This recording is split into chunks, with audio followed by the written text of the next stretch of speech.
시가서, 지난주에 시편 말씀을 함께 나눴습니다. 구약의 10시대를 지난주에도 다시 한번 복습을 했는데, 구약의 10시대, 전체 흐름의 10시대를 다시 한번 이야기해 볼까요? 첫 번째는 창조시대, 그 다음에 족장시대, 아브라함, 이삭, 야곱, 요셉 지나고 나서 그 다음에 출애굽시대, 모세를 통한 이스라엘 백성들의 출애굽시대. 출애굽했으면 뭐 해죠? 네, 출애굽해서 40년 광야를 이제 모세와 함께 돌죠. 하나님 불순종으로, 가데스바네에서 불순종으로 해서 광야를 40년 동안 횡단하게 됩니다. 그 다음에 가나안 정복 시대, 이제 여호수아 장군과 함께 가나안 땅에 들어가서 가나안을 정복하죠. 근데 가나안에서 이제 정착하니까, 살만하니까 어떻게 되죠? 무슨 시대? 사사시대.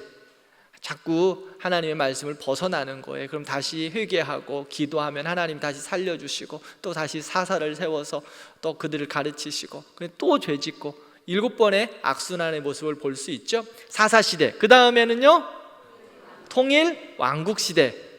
통일왕국시대 대표적인 왕 3명, 사울, 다윗, 솔로몬. 지금 이제 시가서는 어디 시대예요?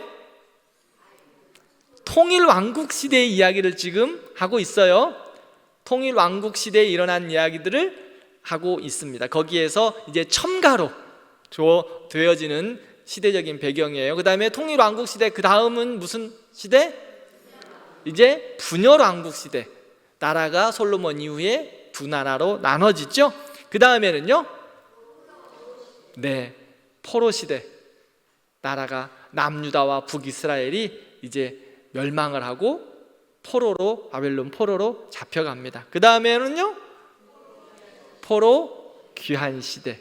포로 귀환시대에 느헤미야, 에스라, 에스더 이쪽으로 해서 이제 포로 귀환시대의 이야기를 하게 됩니다.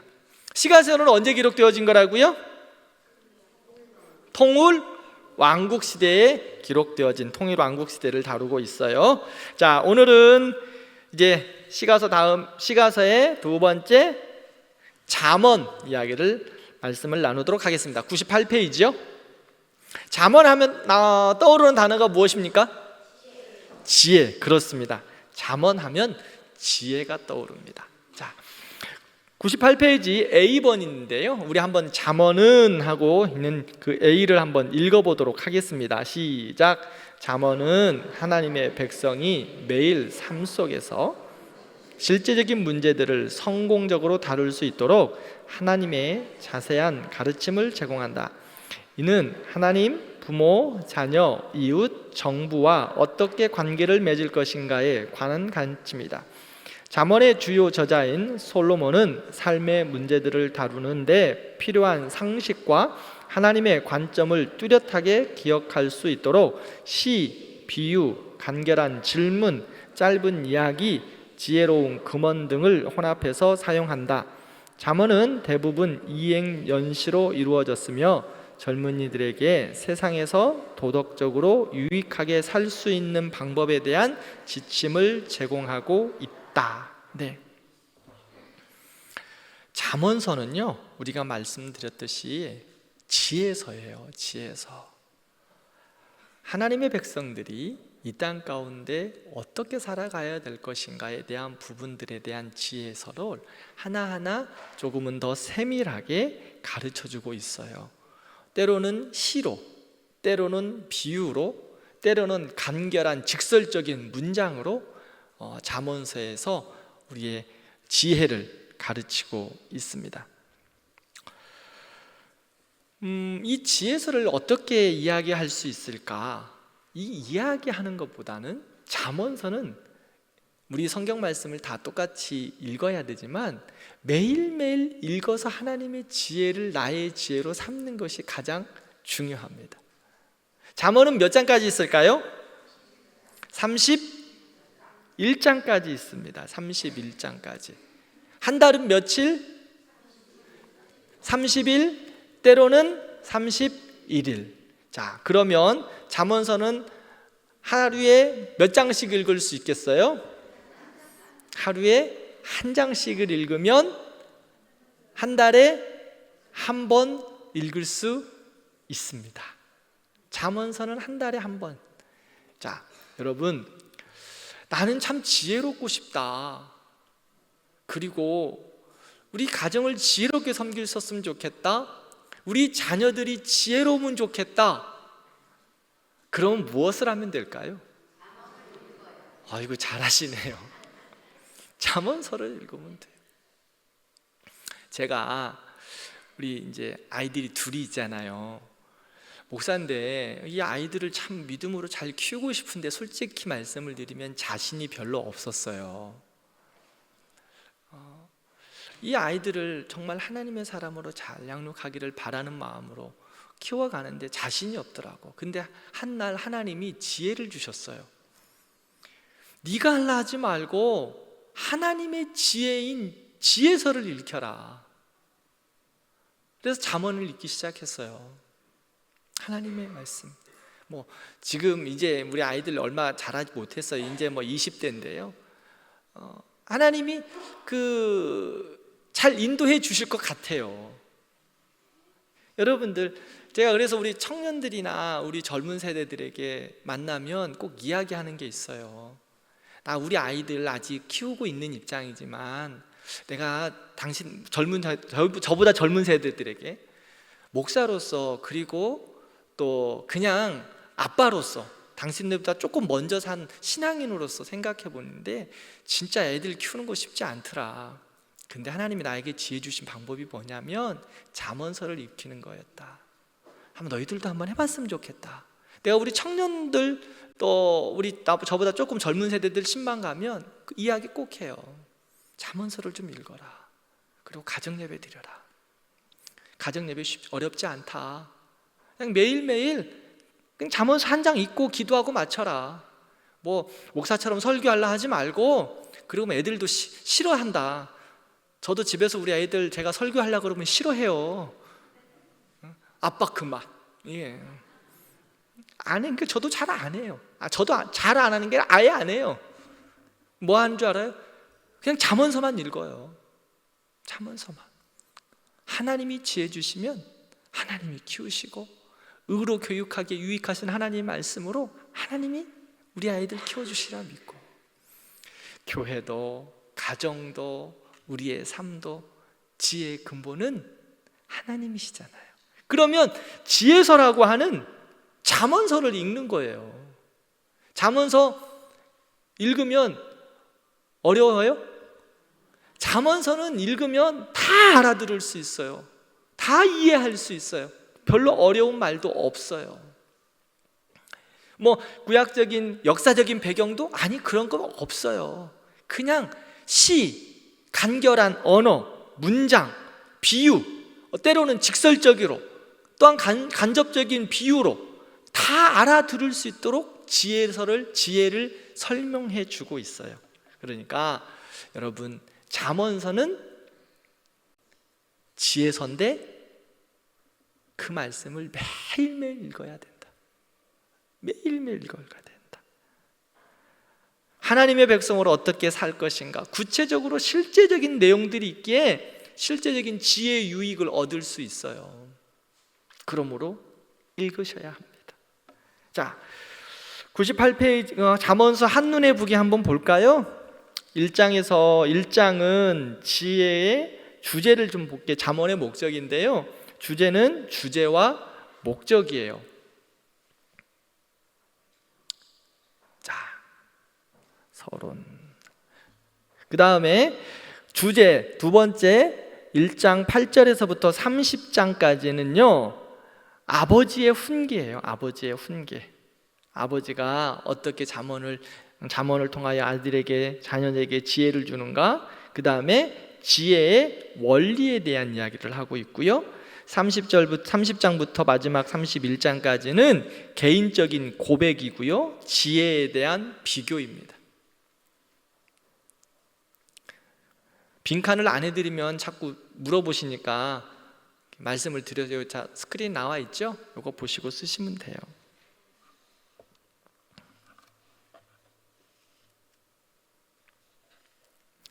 자, 그 다음에 잠언에서 가르치는 지혜란 무엇인가 있죠?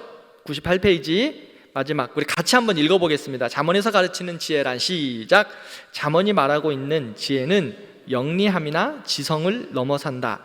지혜는 실천적인 의로움과 도덕적인 통찰력과 관련이 있다. 잠언의 지혜는 옳고 바른 것, 본질적인 속성 중에 하나로 가른다. 지혜란 하나님의 율법을 초월한 그 어떤 것이 아니라 그 율법을 바르게 행하는 것이다. 그리고 여호와를 경외하는 것이 지혜의 근본이라고 하였는데, 이것은 지혜가 하나님을 경외하는 것에서 출발하여 그것을 목적으로 하고 또 그 안에서 이루어지는 것임을 나타낸다. 종합하면 잠언이 가르치는 지혜란 하나님의 규범을 전제로 하여 하나님에 대한 경외를 그 토대와 목표로 하는 하나님의 백성의 사고 활동이라고 할 수 있다. 네. 잠언에서 가르치고 있는 지혜의 근본이 뭐예요? 그렇죠. 여호와를 경외하는 것. 자, 그러면 하나님을 모르고 여호와를 하지 않는 사람은 지혜로운 사람이에요? 지혜롭지 못한 사람이에요? 하나님을 경외하지 않는 사람은 지혜롭지 못한 사람입니다. 아무리 세상적인 지식이 뛰어나고 석박사가 된다 할지라도 하나님을 모르면, 지혜의 근본이신 하나님을 경외하지 않으면 지혜롭지 못합니다. 즉 다른 말로 이야기할까요? 미련한 사람입니다. 우리 성도들 학식이 가방끈이 좀 짧을 수 있는 우리들의 모습도 있을 수 있어요. 그러나 하나님을 경외하는 여러분은 하나님 앞에서 가장 지혜로운 자예요. 가장 지혜로운 자라고. 하나님을 모르면요, 지혜자가 아니에요. 많은 소유를 가졌다고 해도, 많은 지식과 학위를 가졌다고 해도 하나님을 모르면 하나님의 영광을 위해 살아가는, 그리고 이 땅에 살아가는 참 지혜를 얻을 수 없습니다. 자, 그러면 잠언이 왜 기록되었을까요? 잠언이 왜 기록되었을까? 특별히 하나님의 백성들에게 있어서 참 지혜이신 하나님을 경외하고 따르게 하기 위함이 첫 번째예요. 그리고 두 번째는 하나님의 백성들이 이 세상에서 살아갈 때에 지혜로운 삶을 살아가도록 하기 위함이에요. 그래서 구체적이고 실제적인 내용들을 가르쳐 주셨어요. 그래서 하나님의 백성들이 하나님을 경외하고 참 지혜 얻을 뿐만 아니라 이 땅에서도 지혜의 삶을 살아가도록, 유익을 얻도록 가르쳐 주셨습니다. 그러므로 더 이상 이야기할 거 없어요. 잠언서는 여러분들 매일매일 읽으십시오. 매일매일 읽으세요. 매일매일. 모든 우리 자녀들에게도 잠언서를 매일매일 읽어주시면 좋겠어요. 손주들 지혜롭고 좀 지혜롭게 자랐으면 좋겠죠? 안 그러세요? 응? 손주들 정말 지혜롭게 자랐으면 좋겠잖아요, 여러분들. 그러면 손주들 오면은요, 잠언서를 읽어주세요. 잠언서들. 손주들 오면 예수님 이름으로 축복해주고 기도해주고, 그 다음에 잠언서를 읽어주세요. 지혜롭게, 하나님이 지혜롭게 하실 거예요. 용돈 줄 때마다, 용돈 줄 때마다 용돈만 주지 말고 하나님을 전해줘야지. 하나님을, 그죠?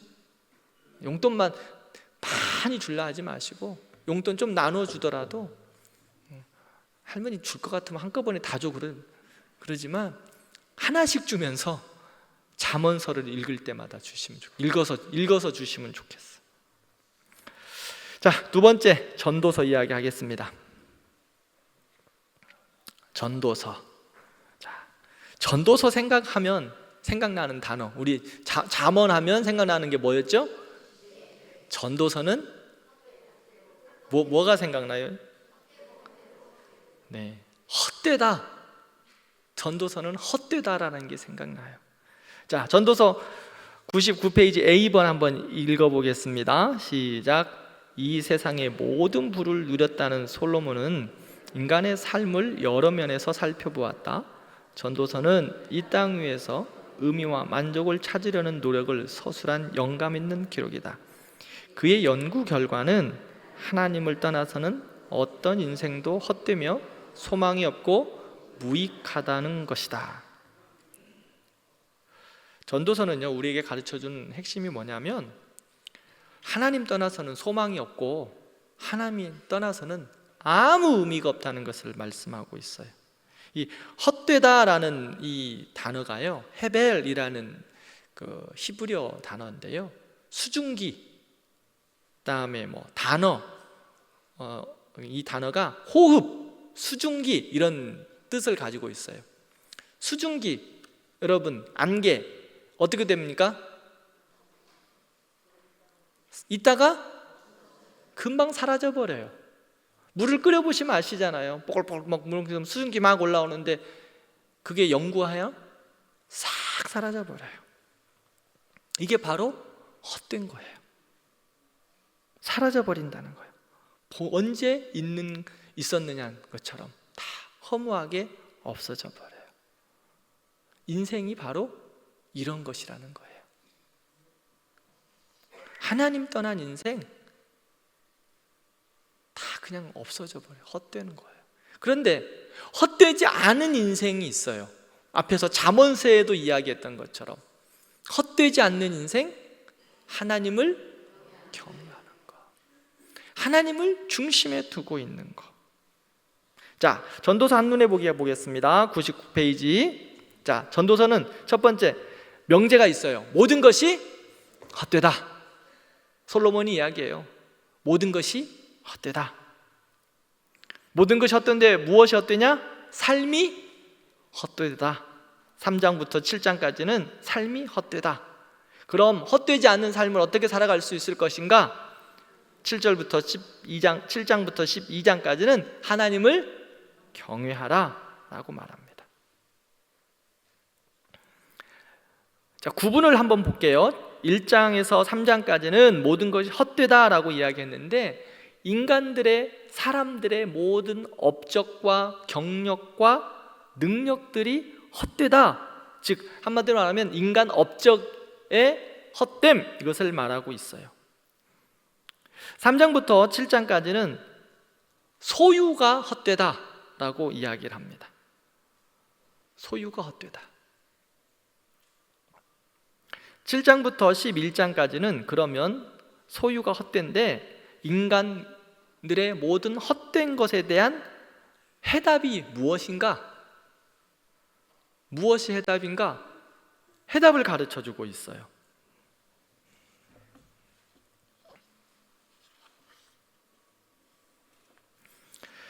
자, 100페이지 보겠습니다. 자, 전도서의 저자는 누구일까요? 자, 한번 읽어보겠습니다. 시작. 이 책을 시작하는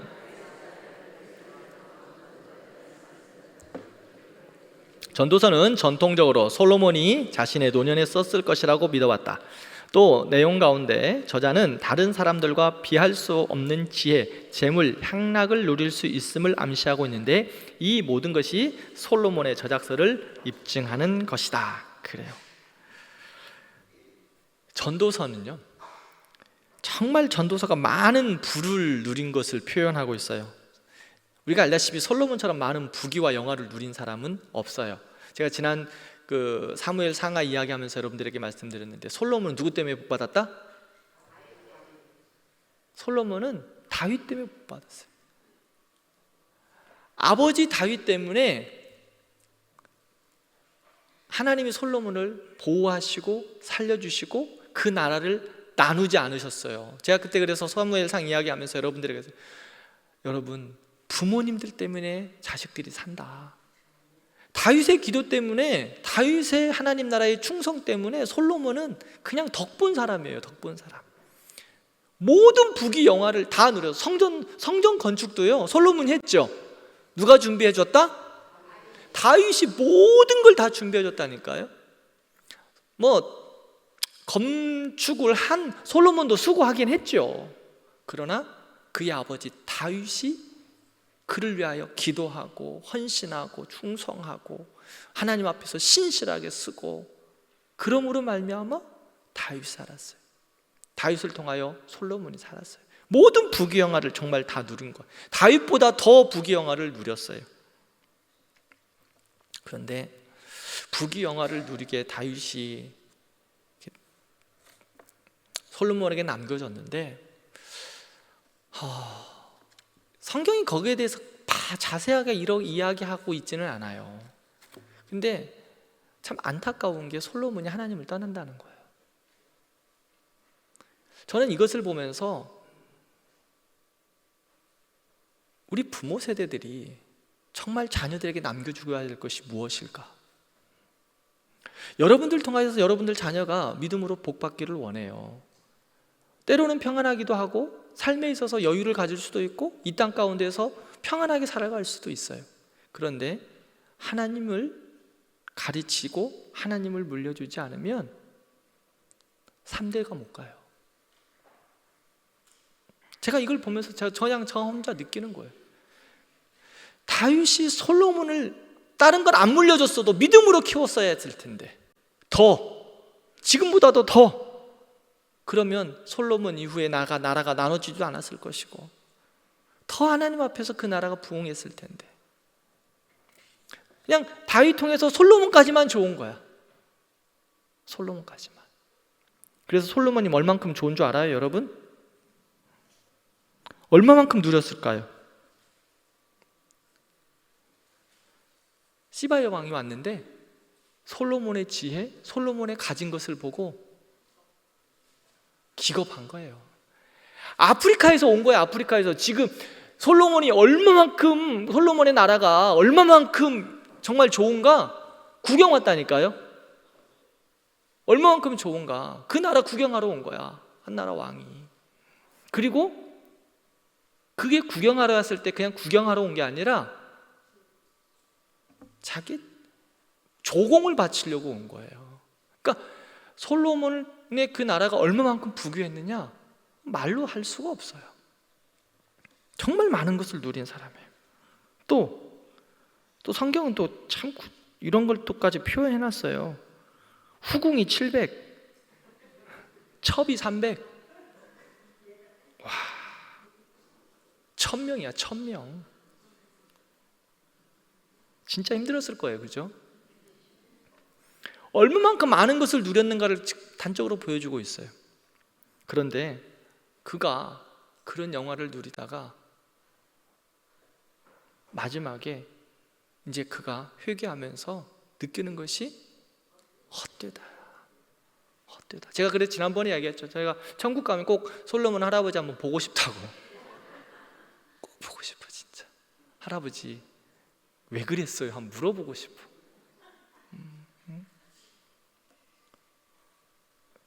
성경에 기록된 것들을 보면 솔로몬 할아버지는 천국에 계셔요. 계실 것 같아. 모든 것이 헛되다.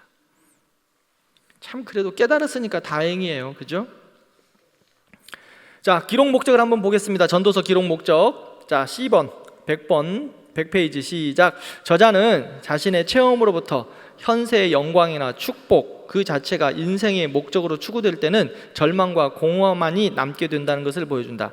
저자는 세속적인 목표나 동기를 가지고 인생을 추구할 때 진정한 즐거움과 의미를 발견할 수 없다는 사실을 자신의 경험을 비추어 설명하고 있다.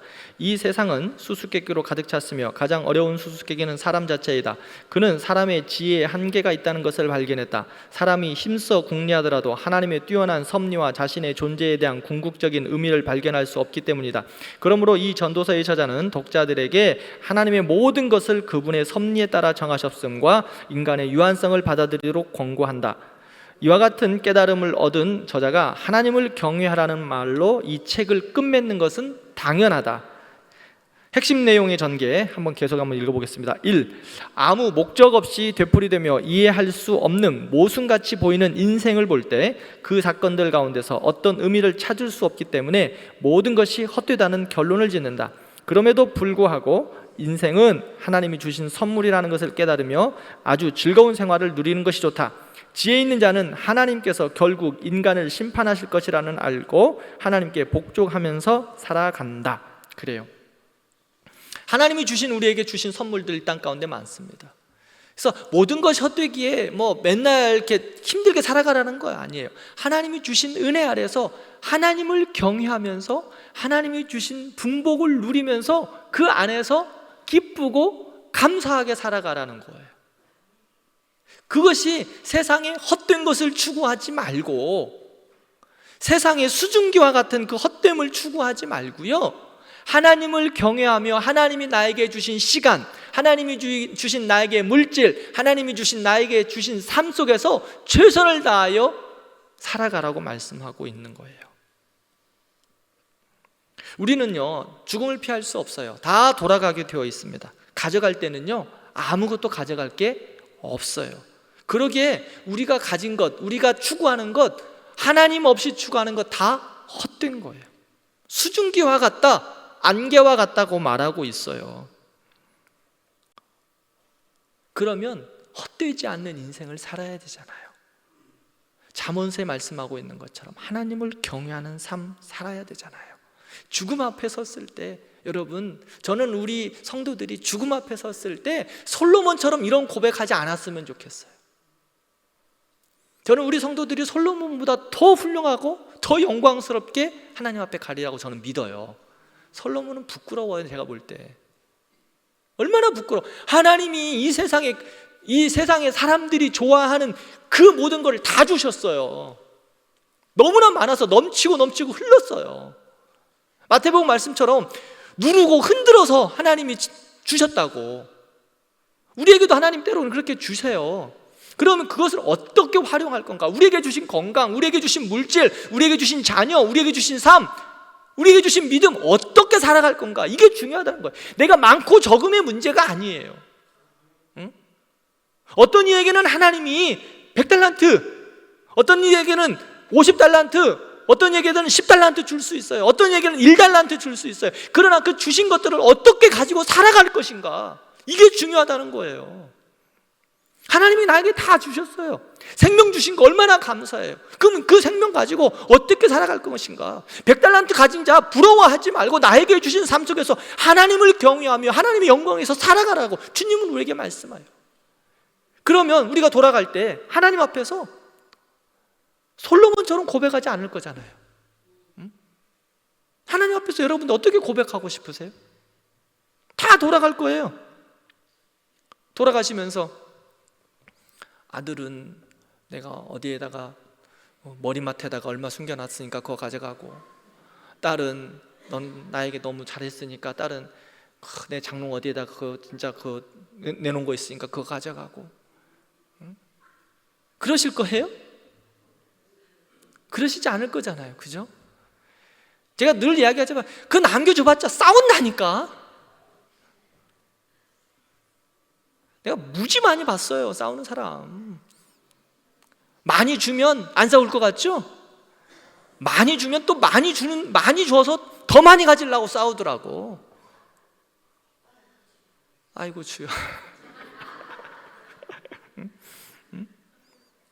차라리 안 주니까 우리 어머니 수고했어요. 날 위하여 다 주고 가셨네라고 이야기하더라고, 자식들이. 참 이상하대요.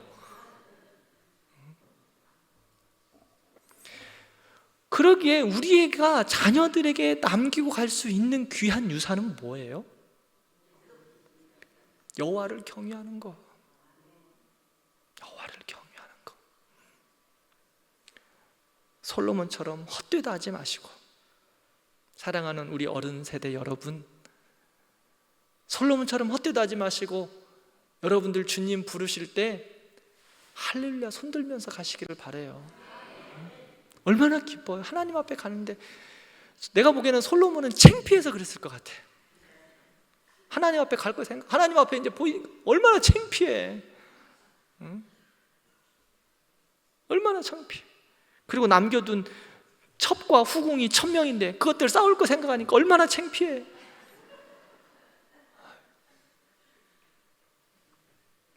결국은 싸워가지고 나라가 찢어지잖아요. 근데 다음 이거 이제 시가서 끝나고 그 다음 보여주고 말씀할게요. 나라가 찢어지거든. 그러니까 얼마나 하나님 앞에 가서 창피했을까. 그리고 자기 아버지 다윗한테 가고 얼마나 창피할까. 다윗이 한번 그냥 솔로몬 오면 발로 빵 찼었을 것 같아. 이 자식아, 내가 너한테 어떻게 했는데.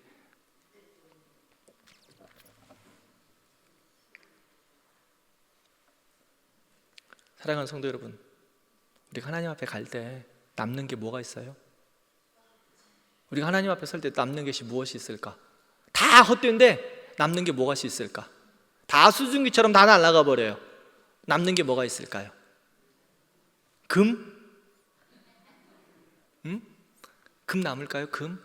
나라가 어지럽고 전 세계가 막 경제가 지금 어려우니까 금값이 지금 막 하늘 모르고 뛰어오르고 있잖아요. 금들 꽉 잘 갖고 계시죠? 하나님 앞에 섰을 때 그 금 안 변할까? 에? 대답을 안 하는 건가? 끝까지 갖고 계실 건 없다. 다 그것도 날라가 수증기처럼 나한테 내 거 아니야. 다 날라가 버려요. 하나도 없어요. 남는 게 뭐예요? 하나님 앞에 설 때 내가 하나님 앞에 남는 거 뭐 있어요? 여러분 하나님 앞에 설 때 뭘 갖고 쓰시겠어요? 예수 그리스도. 남는 거는 예수 그리스도밖에 없어요. 우리 안에 계신 성령님 예수 그리스도밖에 없다고요. 그러면 어떻게 살아갈 것인가? 하나님이 나에게 주신 생명 귀하게 여기고 하나님 영광에서 살아가는 거예요. 나에게 주신 건강 헛되다니까. 그러게 나에게 건강 주셨을 때 누구를 위해 살아가야 된다? 하나님 영광에 살아가야 된다. 나에게 주신 물질 때가 되면 다 날아가 버리고 헛된다니까요. 누구를 위해 살아갈 것인가? 하나님 영광에 나에게 주신 물질도 사용하는 거예요. 나에게 주신 삶, 나에게 주신 시간, 하나님 앞에 섰을 때 하나도 남지 않고 다 헛되고 날아가 버려요. 그럼 무엇을 위해서 살아갈 건가? 하나님의 영광에서 나의 시간도 드리고 물질도 드리고 건강도 드리고 나의 삶도 드리는 거예요.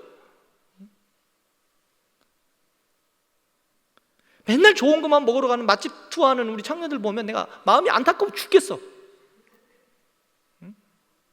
그러면서 건강, 뭐 근육을 만들어야 되는데 건강해야 돼. 맛있는 건 때로는 먹어야죠, 그죠? 먹어야 돼요, 맞아요. 그러나 그들이 삶의 중심에서 그게 인생의 중심이 되지 말아야 되는데 공허하니까 맨날 그런 것만 찾아다닌다는 거예요. 예수로 채워야지, 예수로. 여러분들의 삶, 우리의 삶도 마찬가지. 다 헛된데 예수로 채우시면 인생의 삶도 헛되지 않고 마지막 하나님 앞에 섰을 때도 헛되지 않습니다. 해 아래 새 것이 없습니다. 전도서에 말해요. 해 아래 새 것이 없어요. 이 집에 가서 먹으나 저 집에 가서 먹으나 그 맛이 그 맛 아닌가? 해 아래 새 것이 없어요. 그리고 만사에 다 때가 있다고 성경은 말해요. 기한이 있다고 성경은 말해요. 전도서의 말씀이에요. 다 기한이 있어요. 여러분들의 삶과 여러분들의 자녀들과 여러분들의 모든 것들도 기한이 있어요. 하나님의 계획하심 가운데 기한이 있어요. 아무리 악이 다툼하고 아무리 고집 부린다고 해도 안 된다. 안 되는 것은 안 되는 거예요. 그러나 우리가 지난주에 설교했죠? 모든 것이 합력하여 선을 이루시는 하나님께서 우리에게 기도할 때에 모든 것을 주신다고 말씀했잖아요. 그런데 모든 것을 주시는데 자식에게 돌을 줘요? 뱀을 주나요? 내가 원한다고, 내가 돌 달라고 한다고 하나님이 돌 주시겠어요? 내가 하나님 나 뱀 주세요, 지금 뱀이 나에게 좋아 한다고 뱀을 주겠어요? 여러분들 부모님들, 여러분들 자식이 뱀 달라고 하면 뱀 주세요? 고아서 주시죠?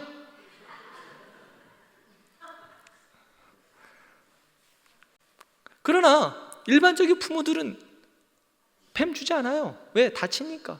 하나님도 마찬가지예요. 우리에게 모든 것을 주셔요. 그것이 남는 거예요. 그 하나님 앞에 하나님을 경유하고 하나님을 예배하고 하나님의 영광에서 사셔요. 여러분의 건강도, 여러분의 물질도, 여러분의 삶도. 제가 우리 어른들 이야기했잖아요. 하나님이 사명 다할 때까지 데려가신다, 안 데려가신다? 안 데려가셔요. 걱정하지 마, 좀. 때로는 아프기도 하지. 무릎도 아프고 허리도 아프고. 이건 몸의 수완이 다 가면서 하나님 자연적인 섭리예요. 여러분들 어쩔 수 없어요. 그러나 저는 여러분들이 기도해요. 하나님 할 수만 있으면 좀 우리 성도들 무릎 통증도 좀 없었으면 좋겠고, 우리 집사님 허리 수술 안 했으면 좋겠고, 저도 기도해요. 여러분들도 기도하자고. 그러나 나이가 들면서 이것은 인생에게 주신 하나님이 그냥 연약함 때문에 오는 당연한 이치예요. 그러나 그런 것들을 통하여서 걱정하지 말고 사명 다할 때까지 주님 절대 안 데려간다니까. 사명 다할 때까지 안 데려가시니까 걱정하지 말고 사명 위에서 사세요. 남은 때에 사명 위에서 사세요. 어떤 사명 위에서? 하나님의 영광에서 살아가는 거예요. 내가 힘이 없어서 몸으로 못하면 예배 나와서 기도하는 거예요. 제가 가끔 이 본당 내려와서 이렇게 둘러보고 간다고 했죠. 전혀 처음 들어보는 것처럼 이야기하면 왜 가끔 그냥 사무실에 있다가 머리도 아프고 그러면 가끔 내려와요. 그래서 교회 5층부터 쭉 둘러봐요. 그냥 혼자 돌아다니는 거예요. 정처 없이. 식당도 가서 한번 돌아보고, 그 같이 한 기도하고, 4층도 이거 본당에 와서도 기도하고. 이제 제가 기도할 것 같으면 누가 계시면 그냥 전 나가요. 의자도 한 번씩 만져보고, 하나님 여기 이름 있잖아요. 이름. 여러분들 지금 이름 보면서 기도하는지 모르겠어. 내가 이름 보면서 이렇게 한 번씩 기도하고, 1층도 돌아보면서 기도하고. 여러분, 내가 힘이 없고 내가 몸으로 뭔가를 잘 못하게, 내 사명이 그럼 뭐예요? 기도하는 거예요. 기도하는 거. 우리가 그리고 주일날 오후 예배 오셔서 우리 아이들 주간 예배 드릴 때 축복하는 거예요. 아이들 찬양하고 잘한다 박수 10번 치고, 박수 치면 건강해진다 그러잖아요. 지금 박수도 힘 있게 막 치고 애들 축복해주고 환하게 웃어주고, 때로는 호주머니에서 돈도 꺼내가지고 우리 아이들 잘한다고 좀 용돈도 좀 주고, 축복의 씨앗 헌금 후원금 있으면 거기다 후원금도 내고. 여러분들이 할 수 있는 귀한 것들이에요. 얼마나 많아. 이곳에서 지금 단기 선교 한다고 그러면 기도하는 거지. 하나님, 우리 청년들이 이번에 베트남으로 단기 선교 간답니다. 나는 베트남 가보지도 못했는데 하나님, 내가 베트남을 향하여 그 죽어가는 영혼들, 공산주의에 있는 그 영혼들을 향하여 내가 꿈을 꾸고 기도합니다. 하나님, 우리 학생들이 그 땅을 밟을 때 그곳에 조금 공산주의에, 베트남 놀러가서 잘 지내기는 하지만 복음 전하기가 쉽지 않은 동네예요. 공산당이 원래 그렇잖아요. 자유주의 물결을 받아들였기 때문에 자유로워요. 그러나 복음 전하는 것은 지금도 만만치가 않아요. 베트남도 여전히. 중국은 지금 완전히 꽉 막혀버렸고. 근데 우리 학생들이 베트남 가서 땅 밟기 하고 지역을 향하여서 기도하고 축복하고 돌아올 거예요. 젊은이들도 만나서 또 때론 따라 복음을 이야기할 수도 있겠죠. 그럼 여기서 우리는 어떻게 해야 되는 거예요? 여기서 기도하는 거예요. 하나님, 우리 8월달에 우리 학생들 단기 선교 간대요. 나는 베트남 비행기도 안 타봤는데 하나님, 우리 애들 간대요. 베트남 축복해 주세요. 이 대광교회 이 골방에서, 이 기도의 자리에서 열방 하나님 나라를 꿈꾸면서 기도하는 거예요. 그게 우리의 사명이라고요. 내가 무엇을 할 수 있을까 걱정하지 말고 우리 어른들 다음 세대를 위하여 축복하고 그냥 열심을 다해요. 교회에서 전도하자 그러면 전도해 보는 거예요. 전도지 나누자 그러면 아이고, 내가 나이 먹어갖고 내 전도지 받을까? 받아요. 어른들이 더 주면 더 잘 받아. 그게 사명이라니까. 하나님 영광에서 남은 때까지, 주님 부르신 날까지 사명 감당하다 가서서 내가 죽을 때 좀 전도지 목사님 나누라 그랬는데 한 번이라도 더 나눌 걸 후회하지 말고, 내가 세계 열방을 위해서 목사님 기도하라 그랬는데 후회하지 말고, 그때 후회하지 말고, 그때 가가지고 헛되다 하지 마시고, 솔로몬처럼 헛되다 하지 마시고, 하나님, 내가 하나님 영광에서 내가 마지막 죽을 때까지 사명 다하다 왔습니다. 이제는 내가 하나님 불러서 내 사명 다했기에 내가 하나님 불러서 하나님 앞에 갑니다. 할렐루야! 이러고 가시는 거예요. 나는 우리 성도들이 그렇게 갔으면 좋겠어. 네, 그래서 우리 성도들한테 말씀해. 내가 장례 다 치러드린다니까. 장례식은요, 기독교인들에게 있어서 장례식은 축복이에요. 이별의 슬픔이지만 영광스러운 날이라고요. 이제 하나님의 나라에 가는 영광스러운 날이에요. 제가 목사가 그래서 우리 장로님들 또 권사님들 장례식 가서 막 웃고 행복하게 할 수는 없지만 마음으로는 솔직히 기뻐요. 하나님, 우리 장로님 이제 인생의 수고 모든 수고 그치라하시고 하나님이 하나님의 영광스러운 품으로 부르셨네요. 행복한 날이라고. 우리 여러분들 그날이 정말 하나님 앞에서 행복한 날 되기를 축원합니다. 헛된 인생이 아니라 전도서의 고백처럼 헛되다 하지 마시고 하나님 영광에 살아가다가 할렐루야로 솔로몬보다 더 멋진 인생 사시기를 진심으로 축원합니다. 같이 기도하십시다.